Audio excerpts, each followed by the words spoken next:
एक तारा जब आसमान की सारी हदों को लांग कर जमीन पर गिरने को निकलता है तो गिरते गिरते भी अकेला तारा जाने कितनों की असरतें पूरी कर जाता है।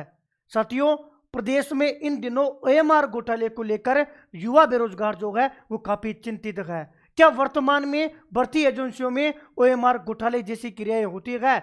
ये सवाल जो है हर बेरोजगार और हर तैयारी करने वाले अभ्यर्थी के जहन में है। साथियों, आज मैं मेरी भी दास्तान आप लोगों को इस ओएमआर घोटाले के जो एपिसोड है उसके माध्यम से बताना चाहूंगा कि 2018 में लेब असिस्टेंट भर्ती जिसमें मात्र मैं 2 से 3 अंक से रहा था, उस भर्ती के बाद में मैंने केवल एक ही एग्जाम की जो है तैयारी की थी, 3rd ग्रेड की, जिसमें पेपर आउट हो गया था। उसके बाद में मैंने भर्ती परीक्षाओं की तैयारी करना छोड़ दिया था।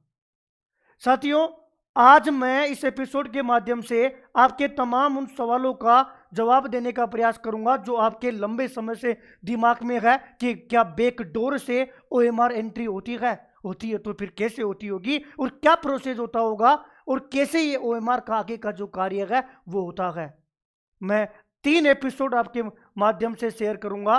तीनों एपिसोड में आप जो है ये समझ पाओगे और ये तीनों एपिसोड राजस्थान कर्मचारी चयन बोर्ड से संबंधित घोटाले से को लेकर ही है।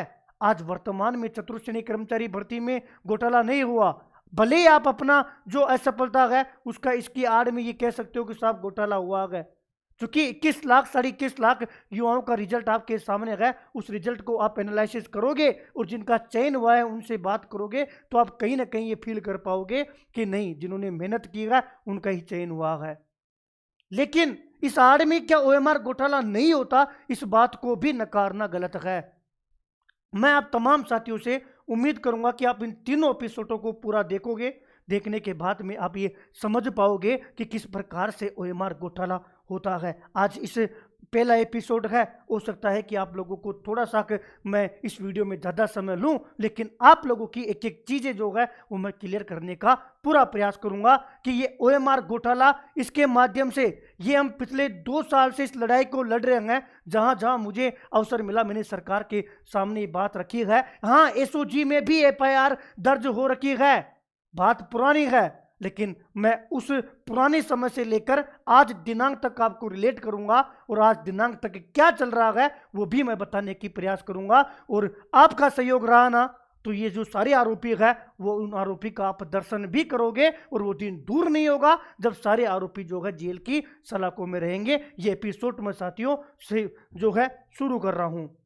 इंपॉर्टेंट बात आप ये देखिएगा कि इस एपिसोड का जो संबंध है वो ओएमआर सीट घोटाले को लेकर है।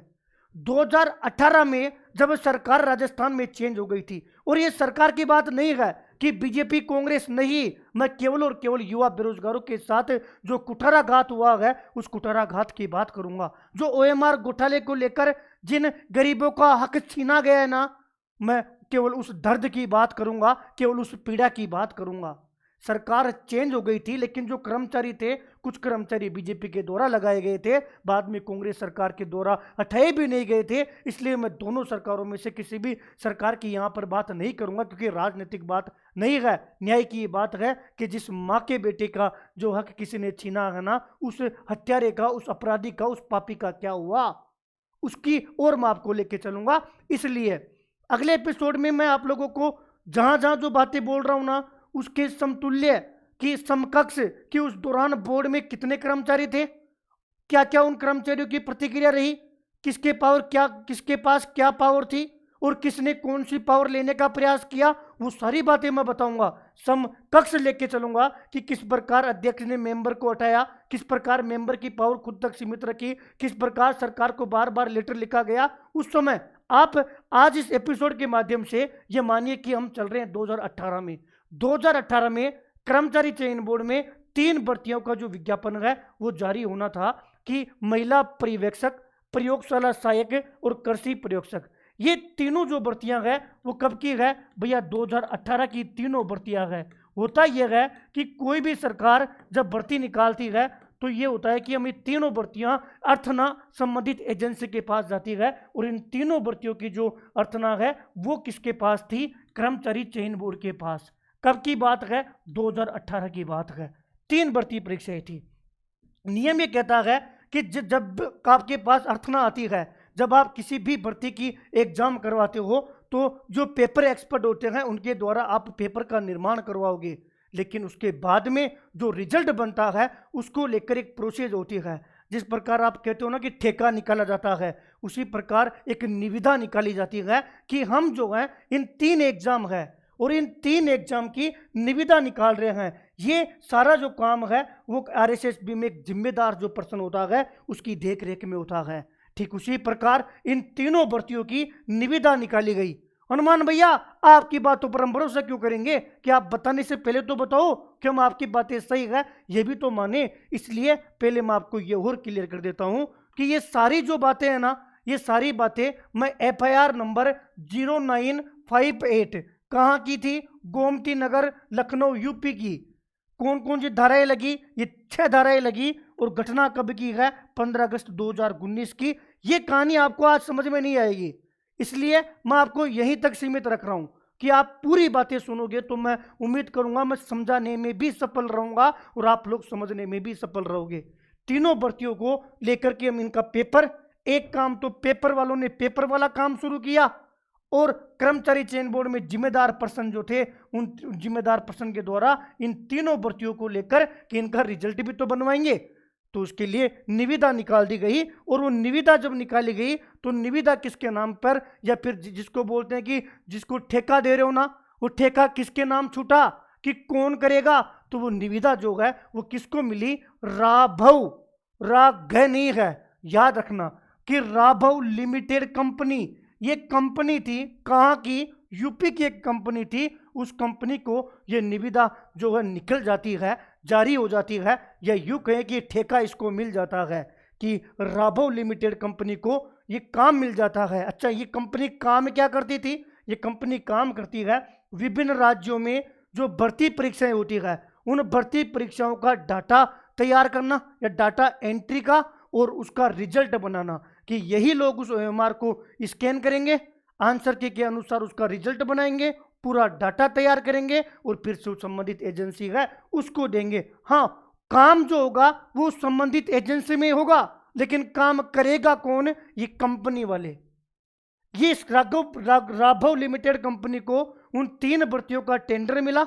टेंडर मिलने के बाद में राघव लिमिटेड कंपनी जो है वो ये काम करती थी, इसलिए इसको ये टेंडर मिल गया, इसने वो आवेदन किया। अब यहां पर भी तो जुगाड़ हो सकता है ना कि आप जो है आपकी मर्जी की जो कंपनी है उसी कंपनी को टेंडर जारी कर सकते हो, चूंकि जहां तक मुझे पता है इसमें सरकार का इन्वॉल्व नहीं होता, भर्ती एजेंसी तक की कहानी सीमित होती है।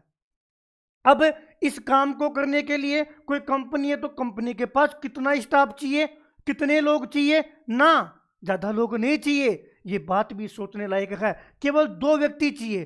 कौन कौन, एक प्रोग्रामर और एक data entry operator. Data entry operator तो किस लिए, अरे कंप्यूटर पर बैठ के डाटा को जो है तैयार करने वाला, एंट्री करने वाला, एक तो डाटा एंट्री ऑपरेटर चाहिए और उस सारा जो प्रोसेस है वो एक प्रोग्रामर चाहिए। मैं धीरे धीरे आप समझ पाओगे कि सरकार चाहे तो इस सिस्टम को और सॉलिड कर सकती है। प्रोग्रामर और डाटा एंट्री ऑपरेटर 2 कर्मचारी चाहिए होता है। जहां भी कंपनी को टेंडर मिलता है कंपनी उस भर्ती एजेंसी में केवल अपने 2 आदमी भेजती है, एक प्रोग्रामर और एक डाटा एंट्री ऑपरेटर। दोनों जो है उसी काम को कर कर जो है फ्री कर देते हैं एंट्री का और परिणाम जारी करने का। उन तीनों भर्तियों की इस कंपनी को टेंडर मिलता है, कंपनी ने डाटा जो है एंट्री करने और रिजल्ट बनाने की जिम्मेदारी लेती है कंपनी। इसके अलावा आप लोगों को पूरा कहानी समझने के लिए ये 5 नाम और आपको याद रखने हैं ताकि पूरी कहानी आप समझ पाओ। भैया यूपी की कंपनी थी, ये सारी बातें गोपनीय होती है, लेकिन चूंकि जब पूरा मामला सामने आ गया, आधा सॉरी आधा अधूरा सामने आ गया, हम 2 साल से तो हम पीछे पड़े हुए हैं। पूर्व में भी जब मैं 22-23 से एक्टिव था तब से हम इस कहानी पर पीछे पड़े हुए हैं, क्योंकि 2018 में मेरा भी मन नहीं मान रहा था कि ऐसा हुआ होगा, लेकिन धीरे धीरे धीरे धीरे धीरे चीज़ें सामने आती गई और हम फिर जैसे ही मैं पूरे संगठन में जुड़ा, अब संगठन में काम कर रहा हूँ, चीज़ें कहीं ना कहीं जब मैंने व्यक्तिगत काम किया, पीछे पड़े, आरटीआई लगाई, दुनिया भर की चीज़ें, उसका पूरा निचोड़ मैं आपको रखूंगा तो आप समझ पाओगे भी। ये 5 आदमियों आपको ध्यान रखना है कि एक विनोद कुमार गौड़, एक साधान खान, एक पंकज कुमार गुप्ता, एक कमल किशोर यादव और एक अजीत कुमार, ये 5 नाम मैंने क्यों लिखे हैं? क्योंकि पांचों नाम का हमें काम पड़ेगा और आप इस पांचों को समझ पाओगे। भैया यहाँ राजस्थान की 3 भर्तियों के लेकर यूपी की कंपनी को मिल गया, तो ये लोग कहाँ के थे? ये विनोद कुमार जो गौड़ है ये भी यूपी का था, सादान खान भी यूपी का था, पंकज कुमार गुप्ता भी यूपी का था और कमल किशोर यादव भी यूपी का था और अजीत कुमार भी यूपी का था। यूपी की चीजें राजस्थान में कैसे आई कि उनको हमें कैसे पता किसी अभ्यर्थी को कि मैं घोटाला करवाना चाहूंगा तो कौन सी जो कंपनी के पास ये ओएमआर वाला काम है? यहाँ पर ये विनोद कुमार गुप्ता है ना, ये सबसे बड़ा अपराधी रहेगा। और जो सादान खान है ना, ये दोनों कौन थे? ये दोनों थे क्योंकि जिस कंपनी को टेंडर मिला था ना, राघव लिमिटेड कंपनी, उस कंपनी में ये तो था प्रोग्रामर और ये जो था डाटा एंट्री ऑपरेटर। 2 आदमियों की जरूरत पड़ती है, तो कंपनी ने इन दोनों आदमियों को नियुक्त किया कि भाई विनोद कुमार गौड़ और सादान खान, तुम दोनों को क्या काम करना है? तुम्हें जयपुर जाना है और राजस्थान कर्मचारी चयन बोर्ड की 3 भर्तियां हैं। इन तीनों भर्तियों को आपको डाटा एंट्री का और रिजल्ट तैयार करने का काम करना है। ये सारी गोपनीय बात होती है। कंपनी वाले ने इन दोनों को बताया, लेकिन इन दोनों के दिमाग में लालच आया क्योंकि ये 2014 से काम कर रहे थे इस कंपनी में, विनोद कुमार गौड़, और ये चाहे यूपी वाली कंपनी हो, यूपी के एग्जाम हो, उसमें भी घोटाला किया है। अगला आदमी स्वीकार कर रहा है। मेरी जो सारी बातें मैं बोल रहा हूं ना, वो इनके द्वारा जब इनकी कुटाई हुई, एफआईआर में बयान दिए गए, वो सारी चीजें, चार्जशीट थी, स्वयं में बोला गया है और सारी चीजें रिकॉर्डेड जो हैं, वही चीजें मैं आपको कह रहा हूं ताकि आप समझ पाओ। इन दोनों के द्वारा दिमाग में चीजें लाई गई कि क्यों ना हम इन तीनों भर्तियों में जो है धांधली करके पैसे कमाएं। लेकिन जो सबसे बड़ी समस्या आती है ना, वो यही आती है कि यार हम रह गए यूपी के, हम यूपी के हैं, हम बंदे कहां से लाएंगे? बंदे कहां से लाएंगे? इन दोनों ने किसको बोला? इस विनोद कुमार गुप्ता को। विनोद कुमार गुप्ता कौन था?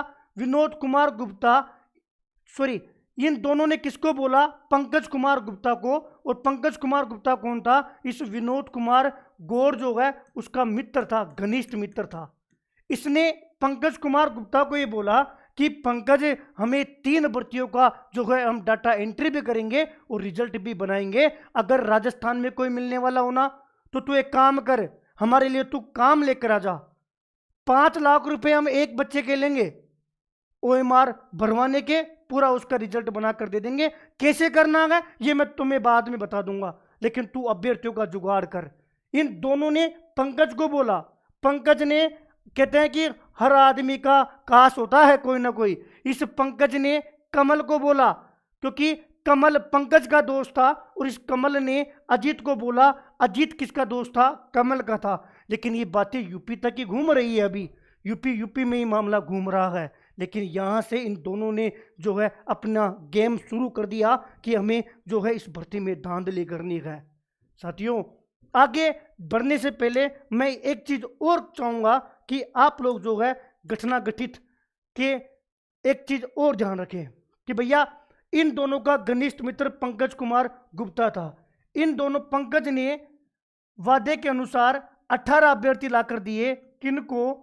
इस विनोद कुमार गौड़ को और सादान खान को, कि आप जो है वो 5 लाख रुपए के हिसाब से इन 18 अभ्यर्थियों में, अब 18 अभ्यर्थियों को नाम भी दिया, एडमिट कार्ड भी दिया, मतलब रोल नंबर भी दिया कि आप इन 18 अभ्यर्थियों का जो है काम करवा दो। अगर इन 18 का काम करवा दोगे तो 5 लाख रुपए के हिसाब से हम आपको पैसे दे देंगे। जैसे ये बात इन दोनों तक पहुंची तो विनोद कुमार गौड़ ने इसको कहा, किसको? पंकज को, कि तू उन 18 अभ्यर्थियों को बोलना कि वो ओएमआर जो है वो खाली छोड़कर आ जावे। पंकज कुमार गुप्ता ने उन 18 अभ्यर्थियों तक बात पहुंचा दी और उन 18 अभ्यर्थियों ने जो है ओएमआर खाली छोड़ दिया। और भगवान, आप एक चीज विश्वास नहीं करोगे, उन 18 के 18 अभ्यर्थियों का इस विनोद कुमार गौड़ ने और सादान खान दोनों ने मिलकर ओएमआर भर दी। और जब रिजल्ट आया तो उन 18 का जो नंबर आ गया और वो लोग 18 के 18 टॉपर रहे। एक चीज अब आपके दिमाग में आ रही होगी कि भैया आप हमें तो यूपी वाली बातें बता रहे थे अभी तो कि सारे यूपी के थे, फिर इनको अभ्यर्थी मिले कहाँ? कि पंकज ने कमल को बोल दिया, कमल ने अजीत को बोल दिया। आपको 3 नाम और मैं राजस्थान में एंट्री करवा रहा हूं अब आपको, कि 3 नाम और आपको ध्यान रखने हैं। कि 2 नाम तो ये रमेश मीणा, ये कहां का है? ये दौसा का है। ये धर्मेंद्र मीणा, ये कहां का है? ये भी दौसा का है। और ये अनिल चौधरी, यही तो है मेन। ये आरएसएसबी में, आरएसबी में क्या था? ये पुलिस कांस्टेबल जो गार्ड के पद पर तैनात था।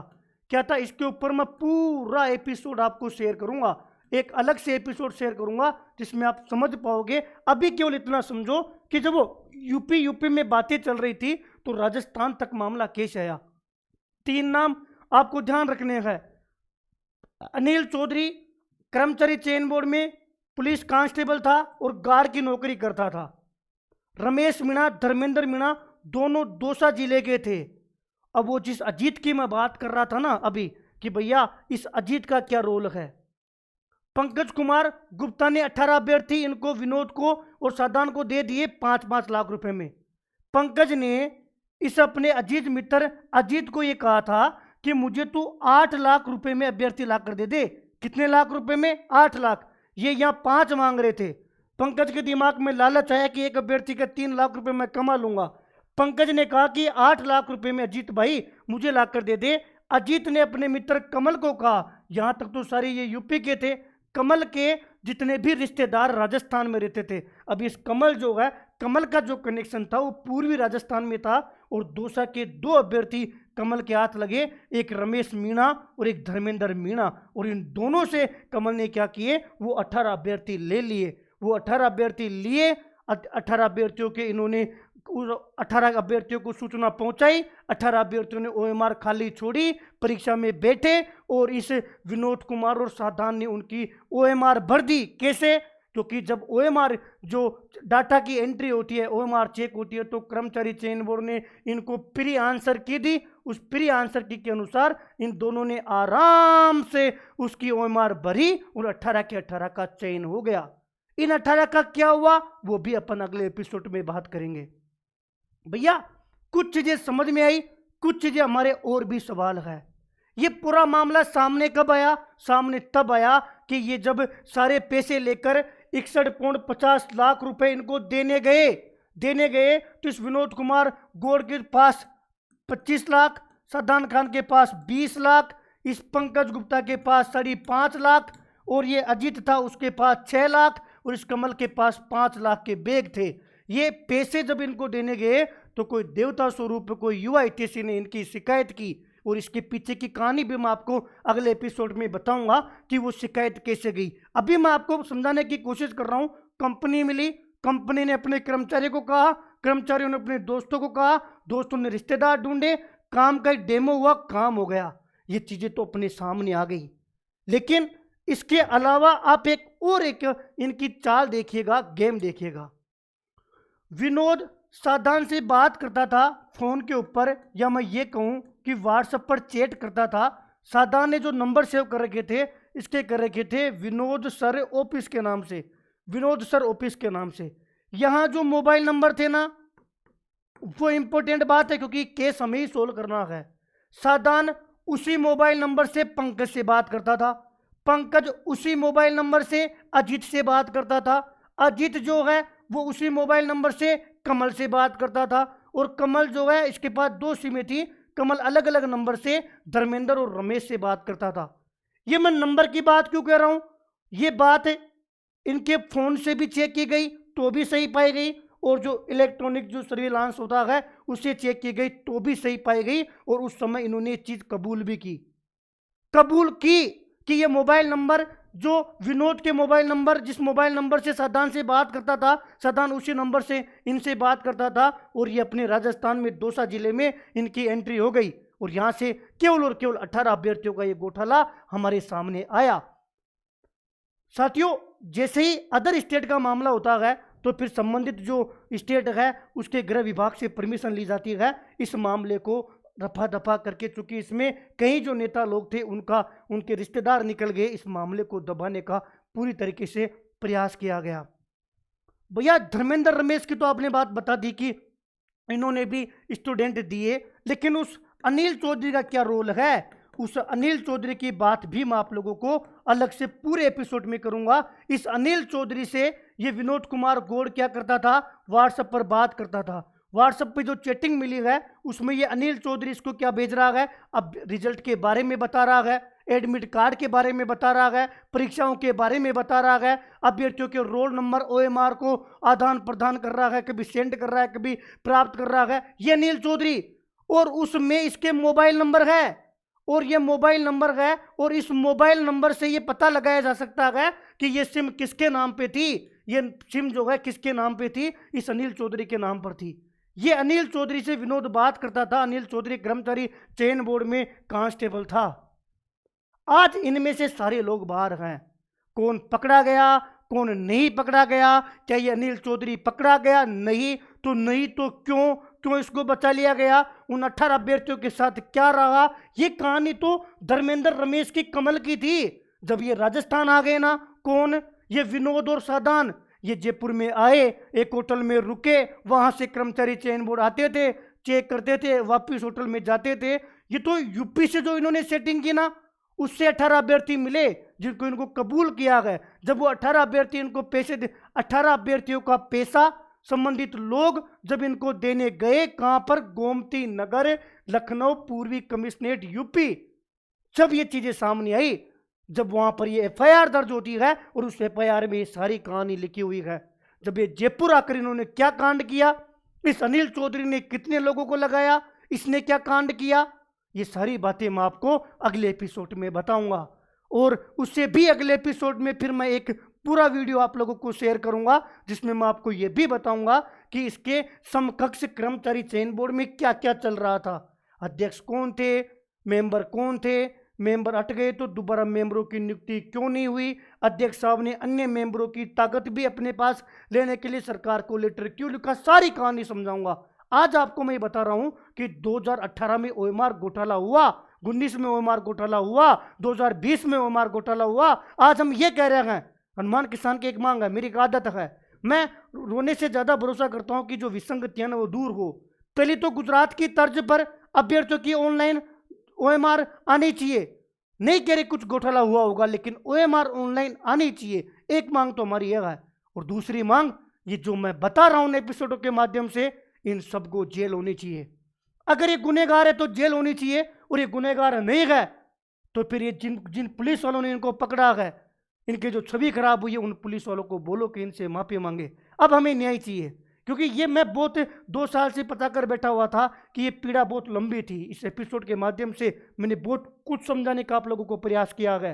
और आप लोगों को एक चीज और मैं निवेदन करूंगा कि इसमें एक चीज लिखी हुई है, दोषी बच कैसे गए, दोषी अभी कहां है, किसने किया, कैसे हुआ और किसने किया का तो जवाब मैं आपको एपिसोड के माध्यम से दे दूंगा, लेकिन दोषी बच कैसे गए इसका जवाब भी मैं आप लोगों को दे दूंगा जी। लेकिन अभी ये कहां है, इनको सजा दिलवाना पड़ेगा, क्योंकि ये एपिसोड जाने के बाद में वो जो जितने भी माथा फोड़िया है वो आपके भाई के ऊपर आना तय है। हम इसको लगातार, इस आवाज को हम सत्य बेदड़क के माध्यम से, कुणाल भटनागर जी के माध्यम से हम समय समय पर उठा रहे हैं। थोड़े दिनों पहले भी कर्मचारी चयन बोर्ड के अध्यक्ष जी से बयान लिया गया था, उन्होंने कहा है कि हमने पूरा कोऑपरेट किया है, लोग पकड़े जाएंगे। आज भी एजुकेशन नगरी पर कर्मचारी चयन बोर्ड के माननीय अध्यक्ष साहब जी ने बयान दिया है कि पूर्व में घोटाला हुआ था, लेकिन इसका मतलब नहीं है कि वर्तमान में भी हो रहा है। लेकिन हम एक चाहते हैं कि पूर्व में हुआ था ना, तो पूर्व के अपराधियों को सजा क्यों नहीं मिली, क्योंकि उन्होंने किसी का तो हक खाया है। अब हनुमान किसान एपिसोड के माध्यम से इस आवाज को बुलंद करेगा, और सरकार के समक्ष ऐसा नहीं है कि मैंने बिना काम किए एपिसोड बना रहा हूं, मैंने अपने स्तर पर जो काम करने थे ना वो काम कर दिए। अब हमें परिणाम चाहिए, अब हम इन लोगों को सजा दिलवानी है। इस एपिसोड को तमाम साथियों को शेयर करना है, ज़्यादा से हर ग्रुप में होना चाहिए, हर अभ्यर्थी की जुबान पर होना चाहिए, ताकि मेरे दो मकसद पूरे हो सके। आपकी ओएमआर जो है वो ऑनलाइन आपको मिल सके, और ये जो ओएमआर घोटाला करने वाले जो पिछली भर्तियों में किया था, इनको सजा मिले। उम्मीद है आप लोग सपोर्ट करोगे, मैं दूसरा एपिसोड लाऊंगा। सपोर्ट करोगे, तीसरा एपिसोड लाऊंगा। आज दिनांक 18 जनवरी 20 जनवरी तक की कहानी मैं आप लोगों को शेयर करूंगा। कब? जब आप लोग चाहोगे। आप इसमें इंटरेस्ट नहीं लिए, आप लोगों ने शेयर नहीं किया, आपने पूरे जितने भी हमारे बेरोजगार हैं उन तक नहीं पहुंचाया, तो हमारा एपिसोड यही खत्म होगा। वरना मैं आगे वाला एपिसोड भी आपको जल्द शेयर करूंगा। बहुत बहुत धन्यवाद। और कमेंट के माध्यम से अपनी सारी जो क्यूरी है वो भी हनुमान किसान तक शेयर करें। आपका भाई विसंगतियों पर काम कर रहा है, दूर करवाएगा। आप तमाम साथियों के जो भविष्य है उसकी रक्षा करने का राजस्थान बेरोजगार यूनियन की तरफ से मैं वादा करता हूं। जय श्री राम, जय बालाजी महाराज की। धन्यवाद।